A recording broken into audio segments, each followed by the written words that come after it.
Hey, what's up, guys, and welcome to Q&A, the show where I take your questions and answer them here in video format. A ton of questions to get to, specifically about the Minnesota versus Cleveland game. I tried to do another Q&A that's exclusively about the game coming up so we can have a focus there. One of the Q&As is usually about the game that just happened, so you get chances to ask questions about both of them. Also, if you're interested in asking me questions or just watching this Minnesota Vikings versus Cleveland game with me, please make sure you're subscribed, make sure you're notified so you can be notified when I go live on Sunday. I go live 2 times on Sunday.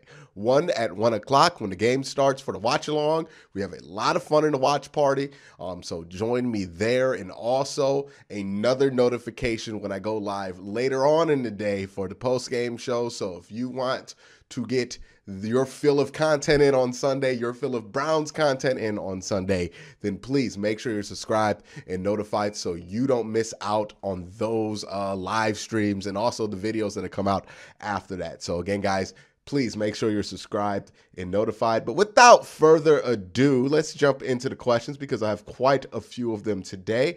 This first question is from Adam, who says, the Vikings have a pretty explosive vertical passing attack. I think Greedy can handle them. Do you, Quincy? Where would you rank the Vikings defense in the league to meet or middle of the pack? And I think the DBs are going to eat them for breakfast or something like that. All right, there was a lot of questions in that question, so I'll just go with the first two in there. The Vikings passing attack, they can push downfield. The interesting thing is Kirk Cousins, his first instinct isn't to push downfield. If they specifically plan him to push downfield, they'll do it. Now, here's the difficulty in that, right? Because if you're the Vikings, are you going to have the game plan be for Kirk Cousins to hold the ball for 5 seconds, right? You know, on what's normally 3 seconds. When you want to attack the field deep, you're going to hold the ball for 5 seconds. You're allowing there to be more pressure for the defense. Part of the reason the Browns got a lot of sacks last week was because they were trying to attack down the field early. They just weren't connecting, and Baker was holding the ball longer to let some of those routes develop. So especially in this offense where things take forever to develop downfield, you have to ask yourself, can this offensive line hold what the defense has intact for 3.5 to 5 seconds? The answer should be no for them. So I don't think they're going to attack vertically, right? I think they're going to have a healthy fear of Myles Garrett and Jadeveon Clowney and both the Maliks. So I don't think that's what they're going to do, just because in order for them to do that, they would have to think that Myles Garrett couldn't get to the quarterback if given enough time. Also, when you attack deep, you usually don't keep a lot of people in protections, especially when you're trying to scheme guys open deep down the field, because you just need other wide receivers on the field to distract the DBs. If you just go out there with 2 wide receivers and try to attack deep, you better have the 2 best wide receivers in the universe in order to do that. And they might, but that's really what it would take. So I don't expect them to push it downfield. I expect Kirk Cousins to really just abuse Adam Thielen and try to just get everything short inside, kind of similar to what Tyrod Taylor did. And again, it's going to be a big test for the Cleveland Browns to see where they're at in their development, to see if they can stop an attack like that. Next question comes from Corey Clayton, who says, do you believe the Vikings will be able to exploit the Browns' weaknesses? That is our offensive line. Wow. I mean, I know they didn't play well last week, but man, that is a jump to say that they're a weakness. I mean, that would be a healthy jump here. I mean, one, I don't think the Vikings defensive line is what the Bears defensive line is. And what we found out about the Chicago Bears team is that their defense is still good, right? Their offense has just been so pitiful that they have been put in positions to where they can do nothing but break. So that's why the numbers on the defense just don't look great. It's because the offense has just been awful, to be honest with you, right? They look at what they did with the Cincinnati Bengals, right? They held them to 3 points for the majority of that game. Until the offense went turnover, 3 and out in that game, the defense was holding up quite well. Same thing against the Browns, right? The defense was holding up quite well until, it became very evident that the offense was going to get no more than 6 first downs. So that is what's going on with the Bears defense. They have a really good defense. I don't think the same is true for the Vikings.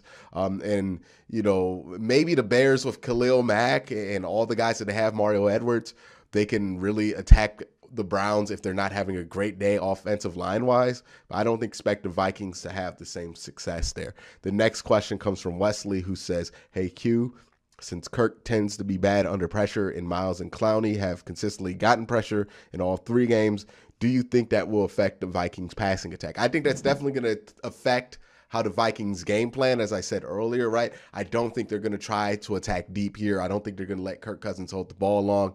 I don't think they're going to do anything that's going to make it easy for Jadeveon and Miles to have big games versus their offensive line. So I think they're going to, they're going to probably run the ball a ton, right? I think Dalvin Cook's back. They're going to run that ball a ton. They're probably going to throw a healthy amount of screens, tight end slip screens, running back slip screens. I don't think this ball, the passing attempts for Kirk Cousins goes over 15 yards often in this game here, especially if it's not 3rd down. So I think that's what they're going to attack. They're going to try to kill the Browns defense with 1,000 cuts and 1,000 quick cuts, right? I expect Kirk Cousins to be drop back, step, get the ball out like within 2 seconds. So that's what I think the game plan is going to be for the Vikings. The next question comes from Dr. Ben Franklin, who says, what's the justification if JOK doesn't start? They're playing it safe. They don't want to overload him. The standard jargon when you don't put a young player out there. He should play more. He should start. He's an absolute difference maker. Now, I don't know if he's bad in practice. From all accounts, it sounds like he's awesome in practice too. Yeah, he should be out there more. I think, sometimes coaches tend to want to play it safe, especially when they feel like a player has as much potential as JOK has. So they're going to incrementally involve them. But I think a dude like JOK is good enough to where if you need to just throw him out there, you could throw him out there and live with the mistakes because he might make a play to make up for it. Next question comes from Arendal, who says, think we could see more turnovers. We have been lacking those this year so far compared to last year. I don't know if Kirk is going to give us many. That's the thing with turnovers. They're cyclical, right? They're kind of like drops. They just kind of happen, right? So I don't know what they can do. They've had opportunities for turnovers. They just weren't being successful on. Myles Garrett's not on his strip sack streak that he was on last year.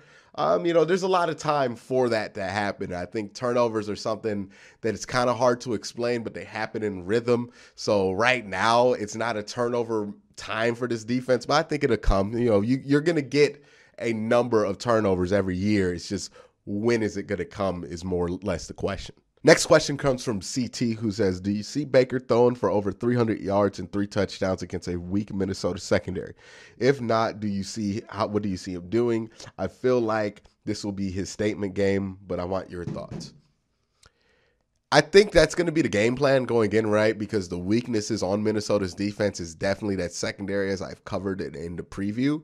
But if Nick Chubb comes out here firing out a cannon, having a big game, well, then Nick Chubb's going to have, 200 yards, right? That's the thing with this Browns offense. It could be anybody on any play. And sometimes that means that the dude that you want to have a big game, he doesn't, right? Like Baker might not have a big game because he doesn't need to, right? We know when we need Baker to have a big game, he'll have it. He did that last year multiple times, like 5 times he did that last year. When we needed him to have a big game, he had the big game. So we know that Baker can have a big game. We know that Kareem Hunt can have a big game. We know that Nick Chubb can have a big game. We know that Odell Beckham can have a big game. We know that when Jarvis comes back, he can have a big game. We hope that Donovan Peoples-Jones, when he comes back, can have a big game. David Njoku, somebody who can have a big game, right?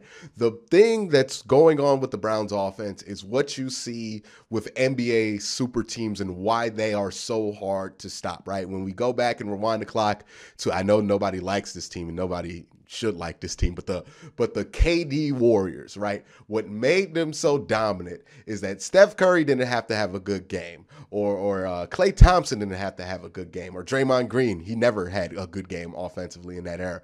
But KD's having a good game, so it doesn't matter, right? It doesn't always have to be on that one person. It can be shifted throughout the season. And when you have that kind of thing going on offensively, where like, hey, Baker can have a bad game, but Kareem Hunt stepped up, right? Because last week, that's what happened. Baker and Nick Chubb had off days, did not play to what you would normally think they would play to. And then Kareem Hunt comes out of nowhere, has one of his best games since he has stepped in Cleveland, right? Odell Beckham steps up, has a big game. So the fact that you have this many weapons now in Cleveland gives you that that kind of safety blanket. And it kind of makes predicting who's going to have a big game in what situation hard because, yeah, the plan might be for Baker to have a big game and to use the passing game a lot. But if Nick Chubb comes out here looking like he's going to have a big Nick Chubb game, you would be a fool not to give him the ball, right? Because if he's hot, go with the hot hand because you have superstars on offense. So that's kind of like a little mini rant on like what the expectations are and why I don't think one individual player is going to put up massive numbers just because the load can be distributed amongst all of them to where the pressure's not always on somebody. Like in Tennessee, Derrick Henry, the pressure's always on him. He needs to get 2,000 yards for that team to get a first round bye or a home playoff game or win their division because it's really most of what they got. They got A.J. Brown, but that's really the crux of their attack is Derrick Henry. It all relies on him. In Cleveland, it's a little different. Sometimes it's Nick Chubb. Sometimes it's Kareem Hunt. Sometimes it's Baker. Sometimes it's Odell. Sometimes it's Jarvis. Sometimes it's David. Sometimes it's Austin, right?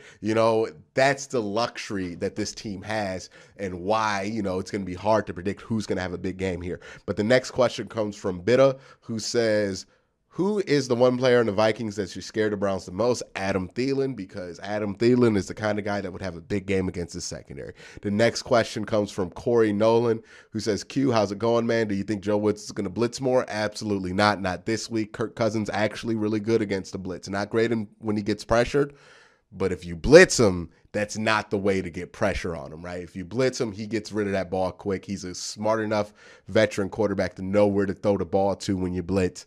He will eat you up on a blitz. So no, this ain't the week to blitz.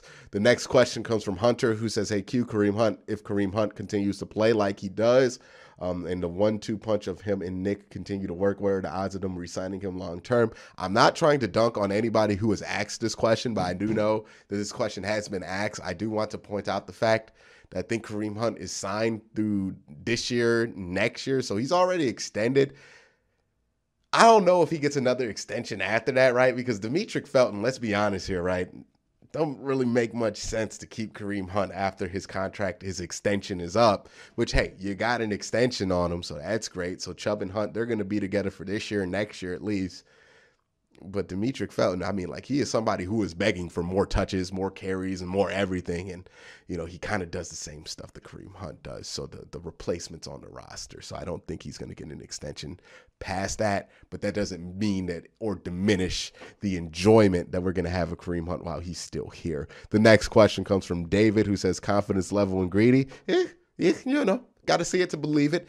I haven't been impressed with his sample size in NFL games so far. It's been up and down. It's going to be a tough return for him, right? Justin Jefferson, that's a big axe for a guy coming off injury. Adam Thielen, that's a bigger axe. We'll see what they do here. But, it's going to be interesting and learning day for Greedy Williams, at least for us, about where Greedy is in his development. Next question comes from Andre, who says, with the offensive line having trouble staying healthy, do you feel like they would need to lean on the passing more this week? I'm going to be interested to see what the offensive line does here, right? Because it looks like Jedrick is legitimately hurt. And when I looked at the film, it looked like it's really affecting his ability to block right now to the point to where he's not better than what you would get out of Chris Hubbard if you just had Chris Hubbard there and he's healthier. So with Chris Hubbard coming back to practice this week, I would be interested to see what they do there at that left tackle situation, because honestly, I want Jedrick to sit a little bit. Maybe he can back up Chris Hubbard for like the next couple of weeks while he recovers that ankle, because right now he doesn't have a lot of the superpowers that help him be a special left tackle that he has been throughout his career, right? Where he has that athletic feet and he's able to get that deep drop. He just doesn't have that right now with his ankle being hurt, and it's really affecting his level of play out there. He's not like the strongest guy at the NFL level. It's really affecting him to the point to where he's not offering great protection. So I would honestly want to see Chris Hubbard in there if Hubbard is healthy enough to get out there, just so we can let Jedrick heal up.